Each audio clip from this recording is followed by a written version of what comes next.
13 वर्षों से आपकी सेवा में कार्यरत नागफनी टूर्स एंड ट्रेवल्स आपके लिए लेकर आया है। इस दिवाली, नवंबर और दिसंबर की छुट्टियों में श्री समेत शिखर जी पंचतीर्थ यात्रा का सुनहरा अवसर अब बुकिंग पर पाएं।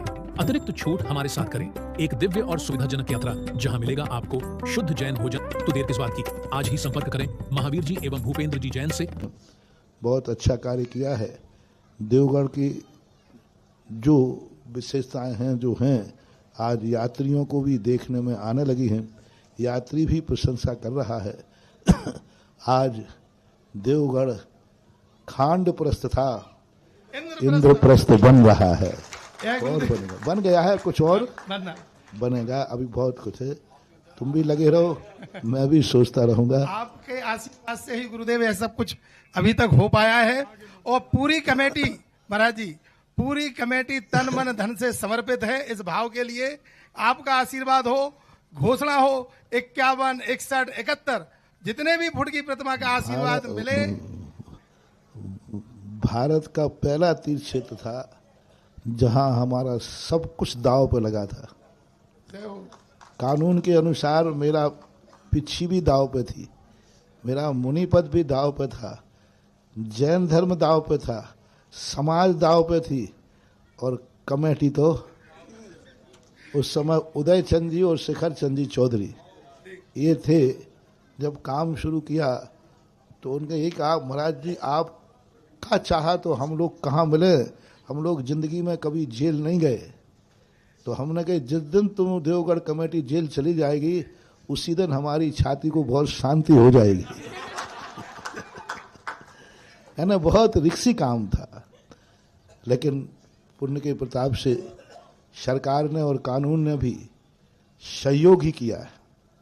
और उसी सहयोग का परिणाम है कि बहुत बड़ा, उस समय डॉक्टर चौधरी थे ना, हाँ, और डॉक्टर बाहुबली का भी बहुत बड़ा सहयोग रहा। और उसमें बाहुबली का मूल जो श्रेय था साहू अशोक जी और रमेश जी, इन दोनों भाइयों ने, साहू परिवार ने, उन्होंने बहुत बड़ा समर्थन किया बाहुबली के थ्रू। और उन 3 लोगों का भी हम सदा हमें याद होता है, तुम लोगों को तो। और उसके बाद जो वर्कर के रूप में थे उनका नाम मात्र एक व्यक्ति अभी आपके सामने है, उसका नाम है शीलचंद अनोरा। उस टीम के वर्कर टीम थी।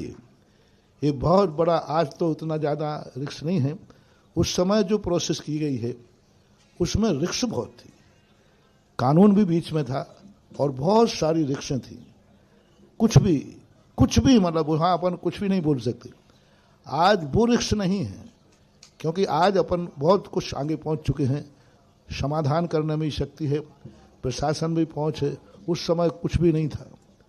ये शीलचंद जी और इनकी टीम रातों रात जा कर के वहाँ काम किए और छोटे पहलवान की पूरी व्यायामशाला, छोटा पहलवान के भी असली पहले, ऐसा कोई पहलवान का बच्चों का नहीं बचा जिनके हाथ पैर में कोई ना कोई अब सब अनाड़ी थे। अब वहाँ काम तो करना मजदूरों से करा नहीं सकते थे, भगवान और मूर्तियों का काम था।